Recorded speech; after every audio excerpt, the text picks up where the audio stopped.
Você já parou para pensar que a frase "eu te amo, mas não deveríamos ficar juntos" pode não ser uma mentira, e sim uma verdade que dói demais para ser aceita? A maioria das pessoas acredita que, quando o amor é real, ele sempre vence qualquer obstáculo.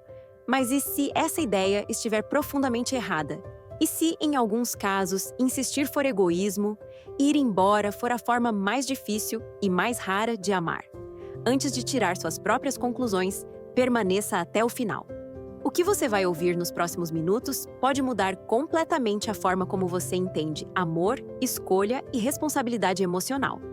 Você já percebeu como essa frase soa quase como uma traição disfarçada de carinho? "Eu te amo, mas não deveríamos ficar juntos" costuma ser ouvida como prova definitiva de mentira, fraqueza ou covardia emocional. Para muita gente, amor verdadeiro é simples: ou enfrenta tudo, ou nunca foi amor de verdade. Essa ideia é repetida tantas vezes que virou regra moral, não opinião. E quem ousa questioná-la quase sempre é visto como frio ou egoísta. Mas essa certeza absoluta esconde algo perigoso. Ela ignora que nem todo sentimento existe fora da realidade, do tempo e das consequências. Ignora que insistir pode custar caro demais. Não para quem insiste, mas para quem fica. E é exatamente aqui que começa uma visão menos confortável, porém muito mais honesta, sobre o amor. Porque talvez o problema não esteja em amar, mas em como decidimos amar. E se eu te dissesse que essa ideia de amor incondicional não nasceu da vida real, mas de um ideal quase impossível de sustentar? Durante séculos, aprendemos que amar é resistir a tudo: distância, falta de dinheiro, conflitos profundos e até sofrimento constante. O amor foi vendido como uma força mágica que resolve qualquer incompatibilidade. Se houver sentimento verdadeiro, dizem, sempre haverá um jeito. E qualquer limite passa a ser visto como prova de fraqueza emocional. Mas essa visão tem um custo silencioso. Ela transforma sofrimento em virtude e teimosia em prova de caráter. Faz pessoas permanecerem onde já não existe espaço para crescer, apenas para aguentar. E quanto mais se insiste, mais difícil fica admitir que o amor pode não ser suficiente. É justamente quando essa lógica começa a falhar que surge a pergunta que muda tudo e que quase ninguém quer encarar. Se isso está fazendo você repensar suas próprias histórias, deixa um like e se inscreve. Esse tipo de conversa só continua se tiver gente disposta a encarar a verdade. E se existir uma forma de amar que não ignora a realidade, nem transforma sofrimento em virtude, há uma visão menos popular e muito menos romântica, que entende que sentimentos não vivem sozinhos. Ela reconhece que amor também convive com limites, contextos e consequências, que valores opostos, fases de vida incompatíveis e conflitos constantes não desaparecem só porque existe afeto, e que maturidade emocional começa quando emoção e realidade param de brigar entre si. Essa perspectiva não diminui o amor, ela o responsabiliza. Ela entende que continuar nem sempre é coragem, e desistir nem sempre é covardia. Às vezes, insistir é apenas prolongar um desgaste previsível. E quando isso fica claro, surge um desconforto inevitável. Porque aceitar isso nos força a encarar a pergunta que realmente dói: quem essa relação está servindo de verdade? E se o maior erro não for ir embora? Mas chamar isso de amor?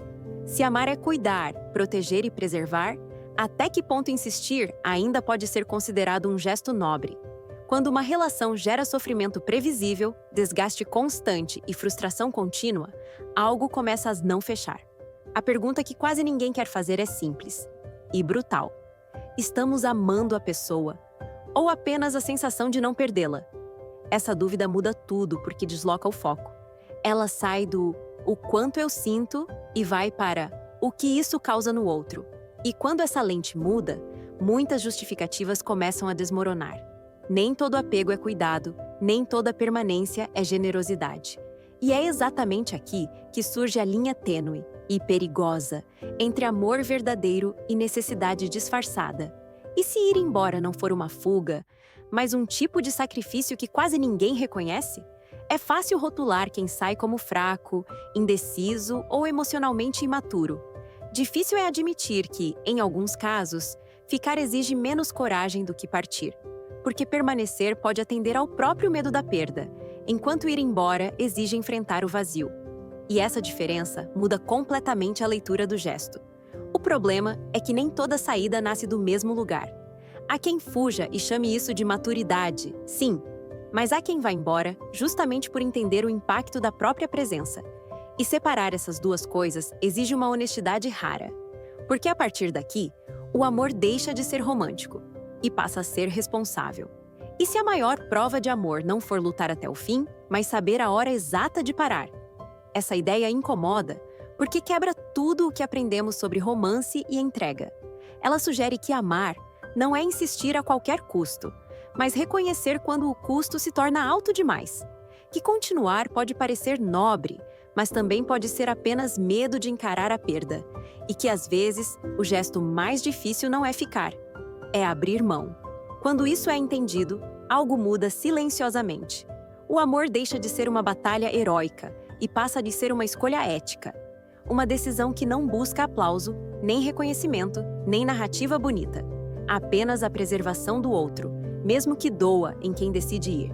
E é isso que nos leva à conclusão final, a mais desconfortável de todas. E se o amor mais profundo for justamente aquele que não faz barulho?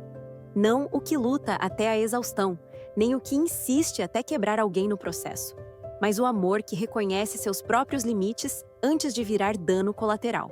Aquele que não precisa vencer, provar nada ou ser lembrado como heróico. Apenas o que entende que nem todo sentimento precisa ser vivido para ser real. Essa conclusão incomoda porque não oferece vilões claros nem finais cinematográficos. Ela exige maturidade emocional, não torcida. Exige aceitar que algumas histórias terminam não por falta de amor, mas por excesso de consciência. E talvez seja por isso que quase ninguém fala sobre isso desse jeito. Porque amar assim não rende aplausos, mas poupa vidas emocionais inteiras. Se essa reflexão te tocou, o próximo passo importa. No vídeo que aparece agora, eu falo sobre como superar alguém sem se perder no processo. Talvez seja exatamente a conversa que você precisa continuar.